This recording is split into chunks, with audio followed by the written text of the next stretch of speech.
Good morning, everybody. We are here in Hamilton, and wouldn't you know it, they started 2 minutes early.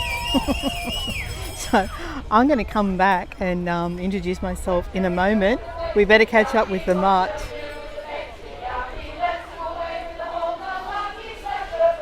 So here we are. This is the International Women's Day March happening in Newcastle right now. I feel like a live reporter.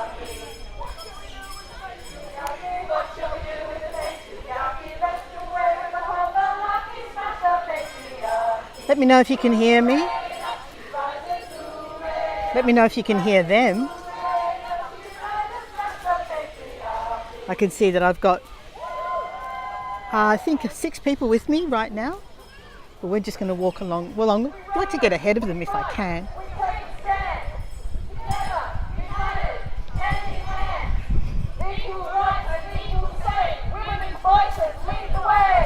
Hi Mary Lou, how are you going? Happy International Women's Day to you as well. So yes, we are here in Hamilton. There's a fair bit of political activity here. There's also workers' unions.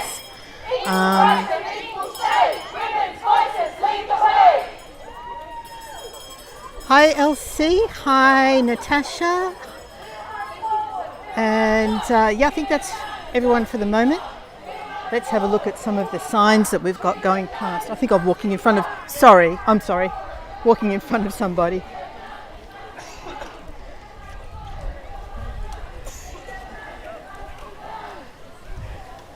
It's a small but passionate crowd here.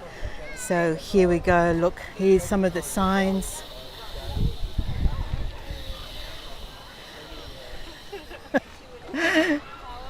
So let's follow them for a bit. I'm not sure where even the march takes us, but we'll join them, hey? Let's be a part of it.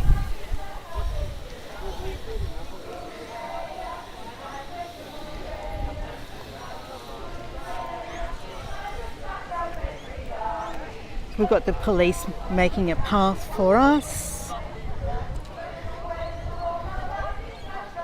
So this is well timed because it's not only International Women's Day, but we are expecting an election in Australia within the next 2 months, and women's rights forms a big platform this time around. It's one of the defining differences between the two parties that we have to choose from, the major two parties.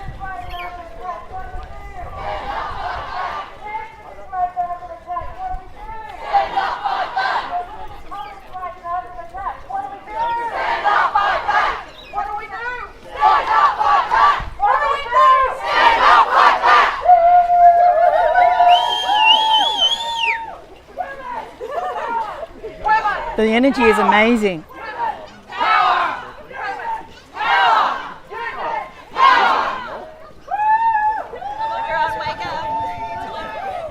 Let's get a little bit ahead and see if I can look back towards. Together, united, hand in hand, equal rights and equal say. Women's voices lead the way.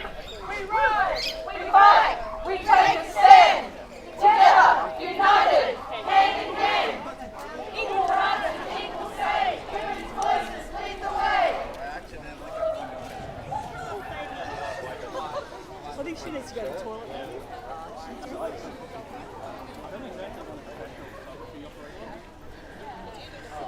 I feel like the crowd's growing as we walk along further.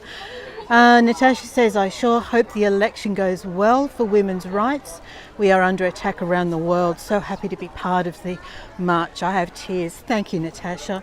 And Elsie says, I love seeing dogs join a march. Yes, indeed. Look, here we are as well. Look, aren't they wonderful?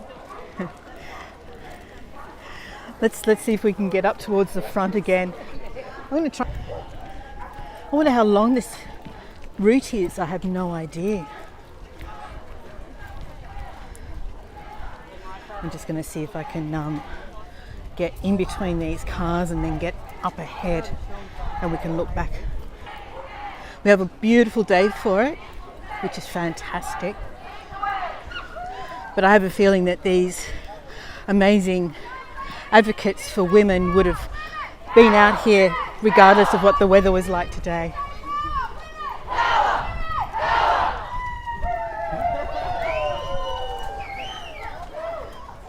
When I say union, you say power. Union power. Union power. Union power. Union power. What are they marching for, Dawn? It's International Women's Day, but they're taking the opportunity to march for women, basically. As in, we have an election coming up, and at the moment it looks like we could end up with a Conservative government, and the Conservatives in Australia right now are no friends of women's rights, to put it bluntly. So it's a really important election for us. We take a stand together, united, hand in hand. I'm going to get up a little bit in front of this banner if I can. Voices lead the way. We rise, we fight, we take a stand together, united, hand in hand. Equal rights and equal say. Women's voices lead the way. And of course, as part of all of that, we have the domestic violence issue, where almost 2 women a week are being killed by a partner or someone known to them in Australia right now. Equal pay, gender pay gap, these are all issues right now for women.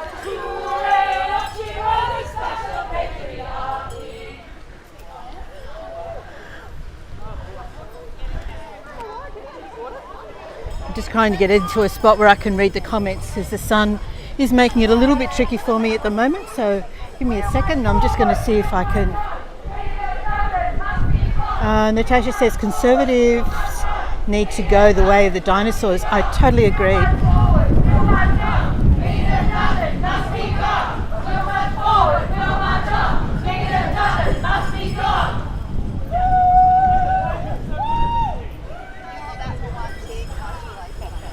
All right, so what have we got in terms of banners, placards on this side?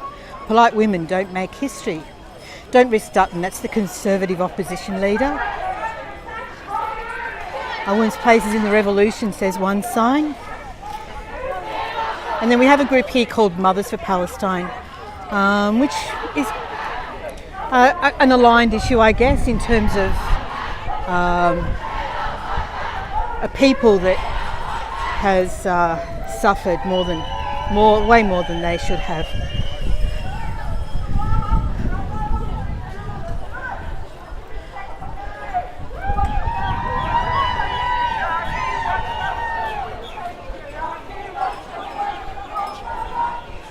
Some of you may remember that we walked down this street a little over a week ago.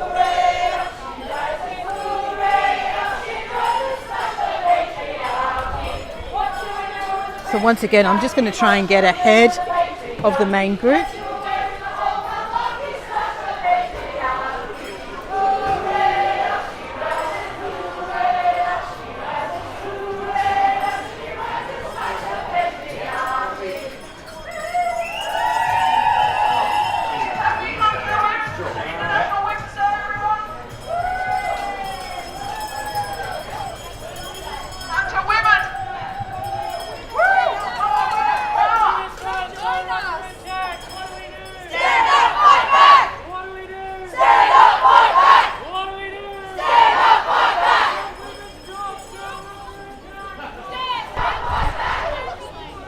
Respect my resistance, I think she said. Respect my existence, or expect checking in on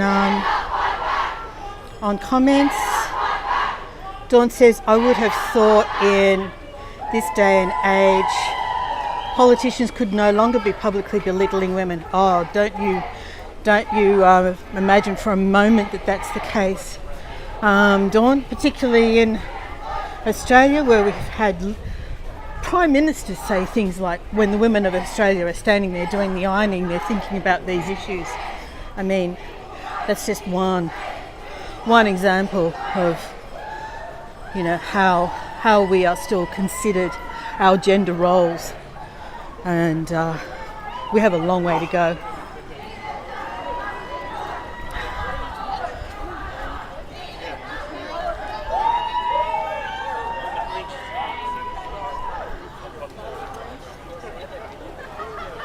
All right, let's walk along this side. We'll join in for a little bit and then move out to the other side.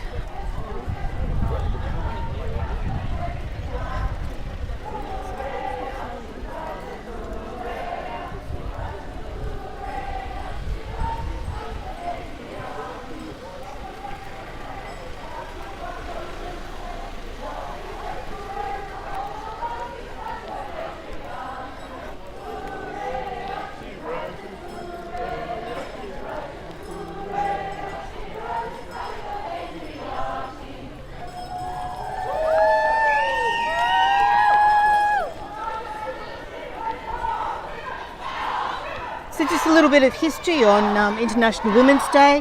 One of the first main marking of this as a day in history was actually in Russia.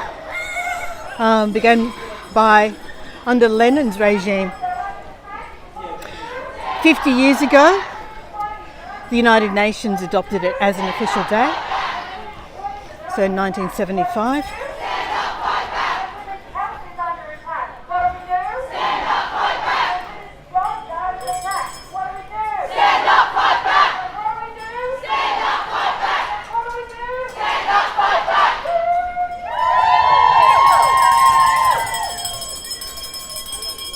So I think we're on our way back to the starting point.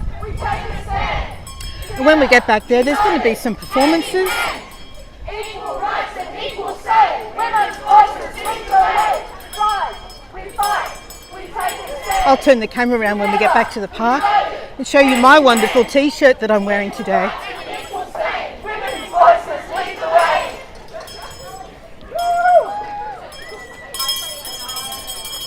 I actually think I know this person in front of me, but I don't want to embarrass myself. We'll march forward, we'll march on. Here nothing must be done. We'll march forward, we'll march on. Here nothing must be done. We'll march on. Here nothing must be done.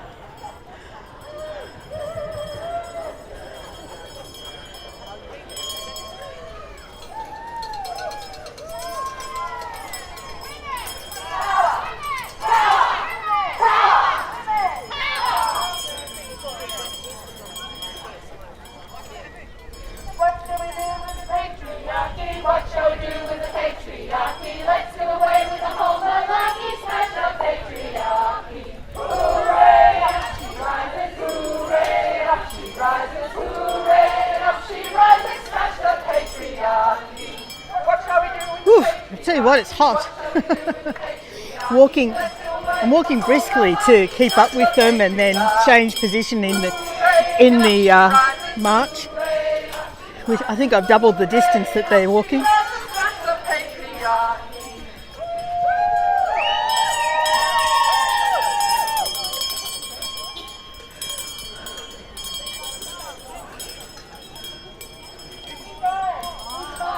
We take a stand, together, united, hand in hand. Equal rights and equal say, women's voices lead the way. We fight, He's checking me out. together, united. It's still the case today. It's still the case today, I think, Dawn, that often women aren't believed. I think, Dawn, that often women aren't believed. As well. All right. Well, if I was feeling cold earlier, which I wasn't, I certainly would have warmed up by now. It's very humid. It's very humid, passionate and energetic. Stand up, fight back! Stand up, fight back! Stand up, fight back!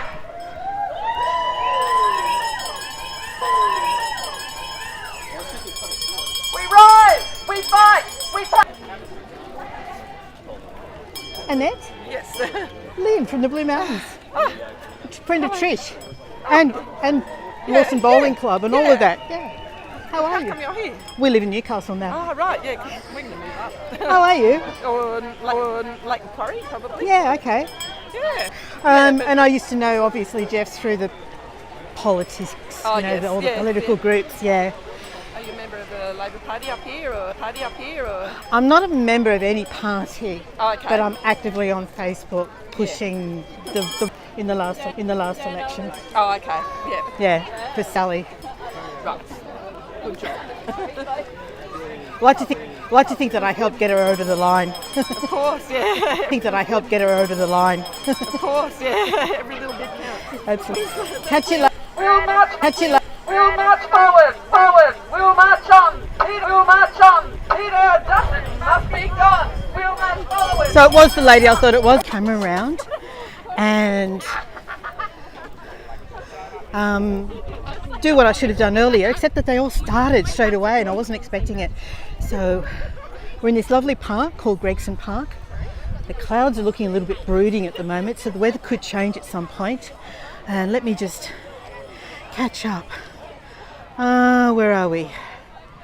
So I think I saw Tish come on, is that right? Oh yeah, I can feel droplets. Wonderful to see men and boys marching. It absolutely is, Tish. What else did I miss? Did I miss anything else?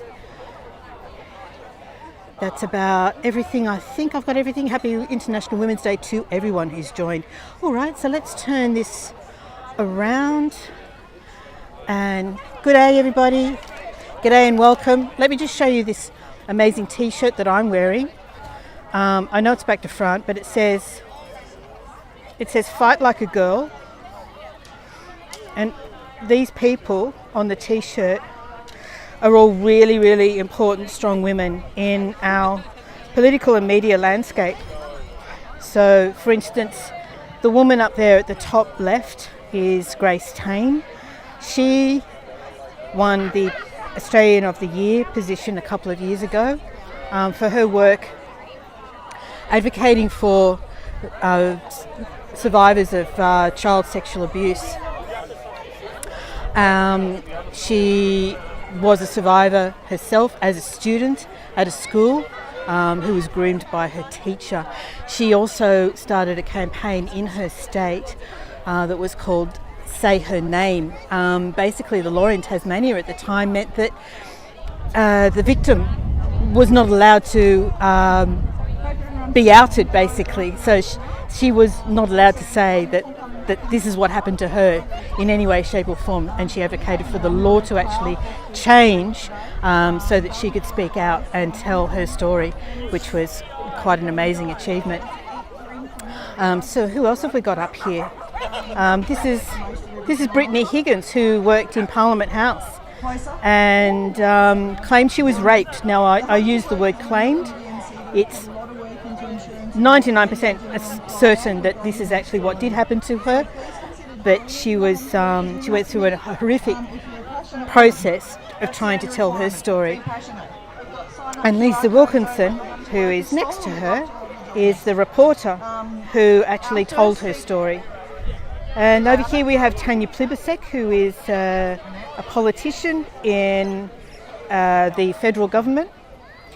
She's an amazing woman. Now let me get back to the speakers so we can see what's happening over here. Let me just turn the camera around again. Women need to be heard, Mary Lou, absolutely correct. Women need to be heard. All right, so let's... She's passionate about health, particularly in rural, regional and remote communities. Let's hear some of the speakers. Public health policy.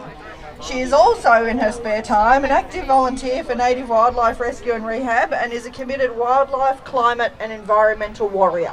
Please welcome Peggy.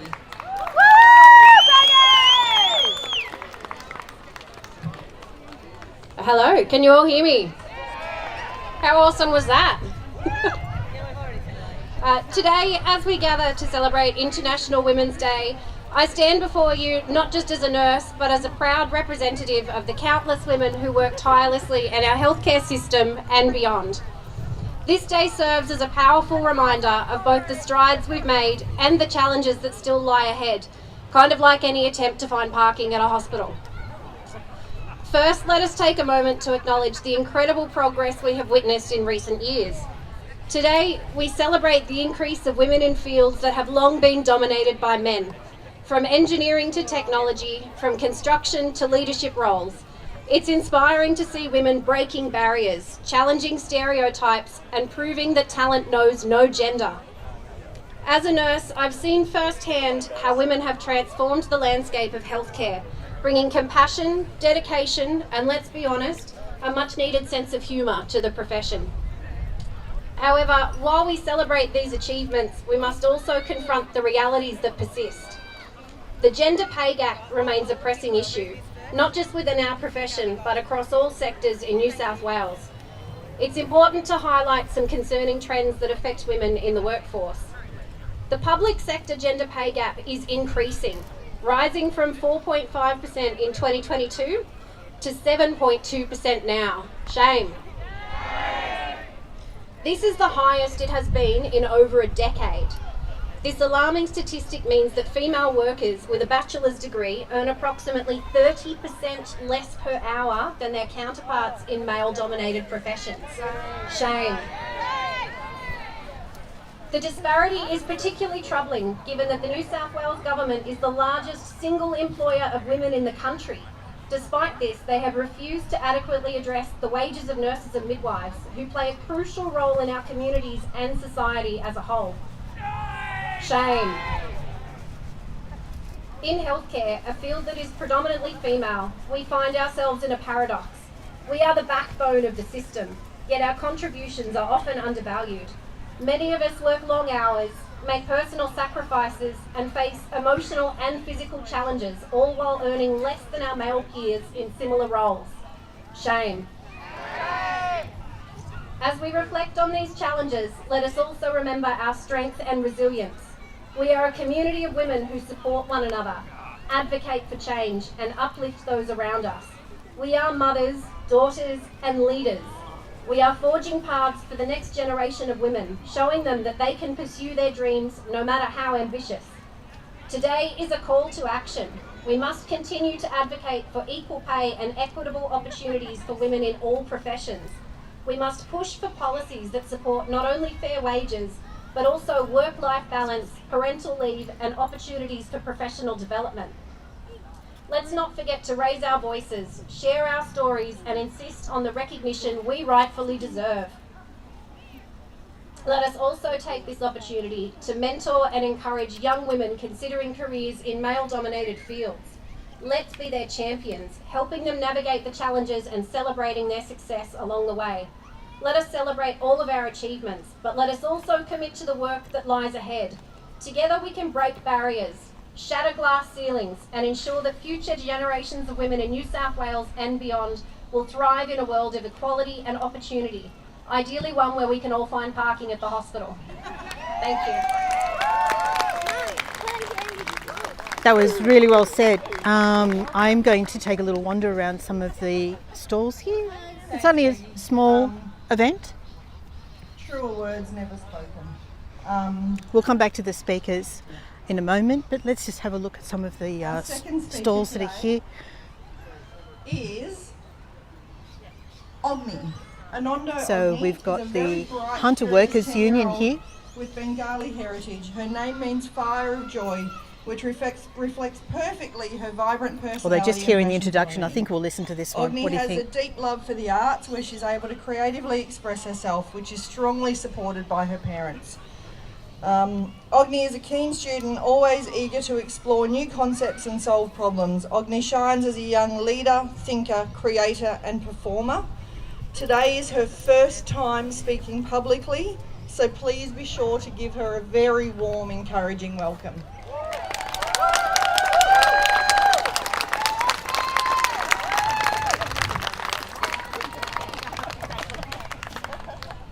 Hello everyone.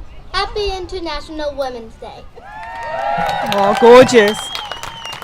All right, we've been staying for this. Today is a day to acknowledge all the girls and women around the world. Those who have come before us, those who are here now, and those who will lead us into the future. Women throughout history have worked hard to create a world where we have more opportunities, whether it be in education, sports, science, or any other field. Because of them, we can follow our passions. But we still know that there are challenges ahead of us. There are girls who don't have access to education, women who aren't treated fairly, and voices that go unheard. Shame. That is why today is not just a celebration. It's a reminder to keep believing in ourselves and each other.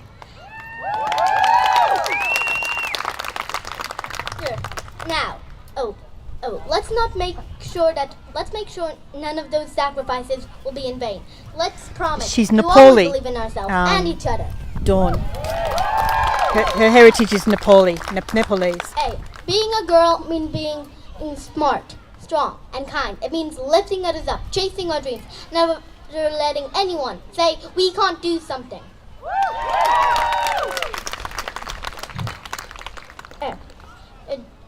That is why we know that together change is possible. Thank you. Go girl. Magnificent. Well done, her. And she did all that without Cliff Notes.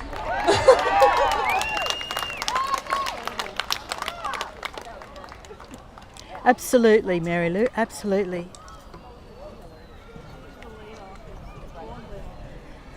All right. That was impressive. I can't do that without Cliff Notes, so I'll go back to my phone. Our third speaker today is Tammy Prince Doyle. Tammy is an absolute warrior woman.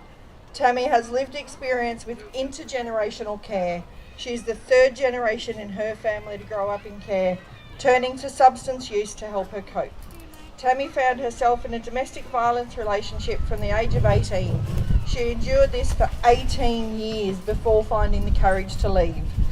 After experiencing homelessness as a teen, she found herself once again homeless and had her two youngest children removed from her care. Tammy was able to reconnect with her birth family and discovered that she was of both Aboriginal and Torres Strait Islander heritage. Tammy has overcome so much in her life to be the strong woman we see before us today, and she's our next speaker.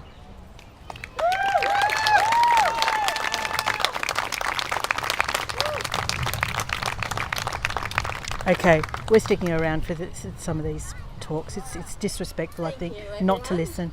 What an amazing march and what an amazing day.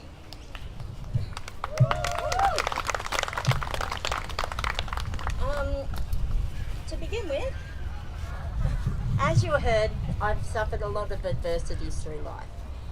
And keeping in with today's theme around marching through adversity, that's exactly what I have managed to do.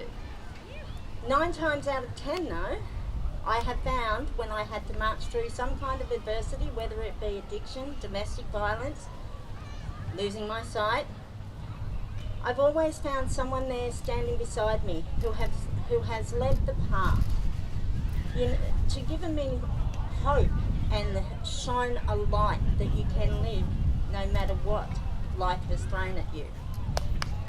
All the way through, this had been the case. I'd managed to get rehoused. I managed to even find a wonderful partner who's now my husband and supports me and uplifts me to do what I do today. With all of that in tow, there did come a point in my life where I found myself to be completely alone, where there was no support, no person to shine a light on the way, no services to help. And that was just after leaving my 18-year relationship with domestic violence, and my first child went into care. You can imagine the devastation, the isolation, the shame, the guilt, to have someone walk into your life and tell you, after you've been told all your life, you're not good enough.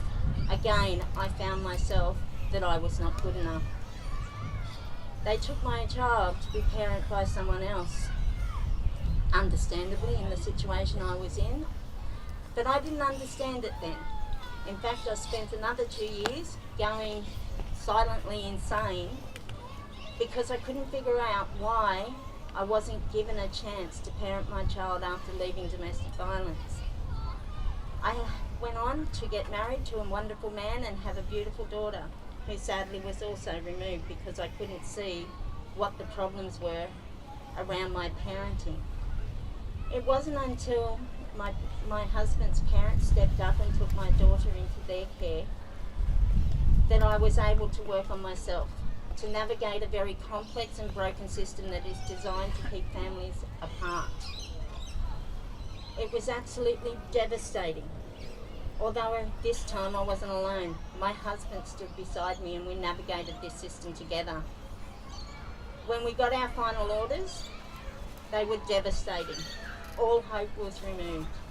On those final orders it read, our child was to never be restored.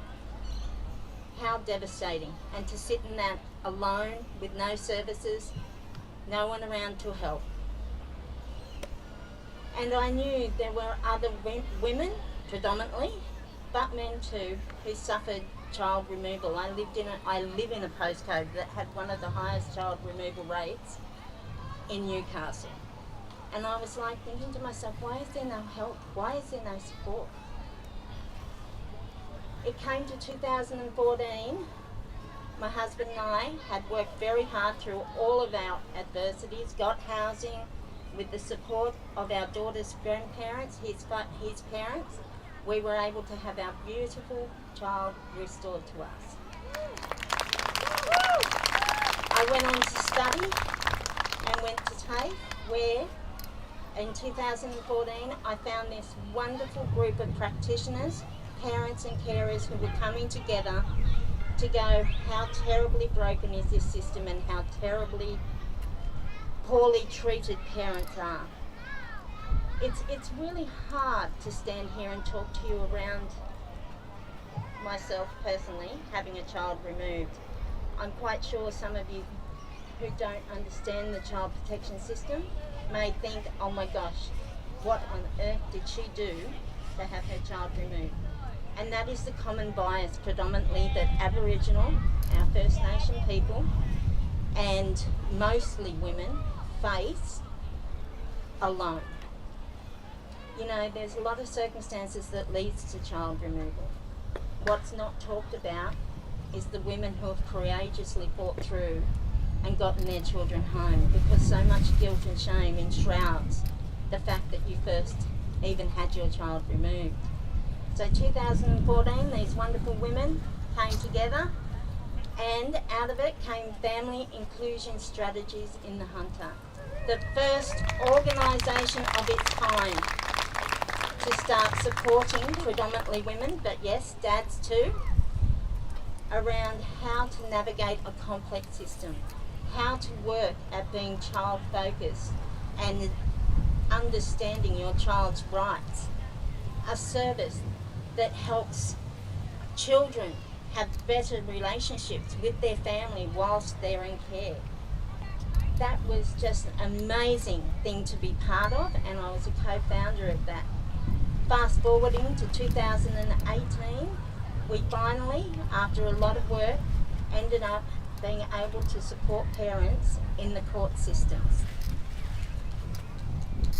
We did all of that on the smell of an oily rag, I might add. Leading on from that, in 2021, we got philanthropic funding, which was amazing. The peer service team, who are another courageous bunch of women and soon to be a dad, are part of this team that pushed through their own adversities and then beyond all odds have stood up and said, you know what, nobody's ever going to tell me that I'm not enough anymore. I am enough. I got my child home. I want to help other women and shine the light to give them a path to find how to get their children home. These courageous peer support workers of our service of FISH, we are fondly known of, so if I say FISH, it's Family Inclusion Strategies, they work tirelessly every day they have put their shame and their guilt aside and said, no, we are strong. Our voices need to be heard. The parents' voices. Extraordinary stories. I'm just going to move slightly away. Families' voices need to be heard. So this is basically what the gist of today is about. It's about telling stories of with women at the centre of the story, and all these stories are important. So it's only, as I said, it's only a small event. So these parents and families can work at rebuilding. And on the fringe of the event, we also have unions that representing their organisation. Over here we have the Mining and Energy Union. There's the Newcastle Mums for Palestine have a little stand here. And we also have Jenny's Place, which is a wonderful organisation, a grassroots community in Newcastle that provides resources for women and families escaping domestic violence. So that's it in a nutshell, basically. The rest of the day is going to be devoted to some live performances. There's probably going to be some more speakers. But you've basically seen what the event is basically about, and that's it here. Happy International Women's Day, everybody. I'm going to take a little wander and show you a little bit of the rest of the park, but we'll leave these wonderful women to enjoy the rest of their day here today. So this here is Gregson Park. Beautiful space. I'm glad, Natasha. I'm glad. Thank you for that feedback. And Mary Lou says in Canada they're doing more things to help in terrible times as well as Indigenous families. Yeah. There's so many unknown factors, and of course no one knows what goes on behind closed doors in any household. Even if families present as being the most together, well-adjusted families, there's always something that no one knows going on that people don't know about. So it's really, really difficult for people to make judgments and decisions in everyone's best interest. All right, so I'm going to finish up here, everybody. It was never going to be a huge day for us. Series projects and Women of Words. Each of these unique projects aim to create healing spaces. I just really wanted to give you something from Australia that includes you and us in the International Women's Day event. So I hope that you've gained something from it. Tish says, this was great, Lynn. Thanks for doing this. You're so welcome, Tish. I'm very glad you enjoyed it. So we're going to leave these amazing women to enjoy the rest of their day. And I love your hat. Oh, there's a story behind the hat. The hat is actually my daughter's. It's an Akubra. Akubra is a really well-known Australian brand of hat. All our outback agricultural workers wear them, and it's actually a very expensive hat. Lauren thought she would wear it out on the mines, and now there's a young woman who's working in a male-dominated industry. My other daughter's just started a plumbing apprenticeship, so yes, they're definitely flying the flag for taking advantage of opportunities in male-dominated industries. But you're not allowed to. It's not a hard hat. It's not a hard hat, so she's not allowed to wear it. Not allowed to wear it out on the mines. And she's moved into a very small space, and she put a lot of her stuff in storage, so she's letting me wear it. And that is Marianne. Let me just check what Marianne says. I'm trying to get Marianne's message behind a dark background so I can read it. Ah, there we go. You're very welcome. Thank you, Marianne. Okay, so I'm going to head back and enjoy the rest of the day with with my daughter, who's up for just a very brief visit here in Newcastle before she heads back to Sydney. So thank you again, everybody, for joining me for this wonderful International Women's Day event. Okay, thanks everyone. Bye for now.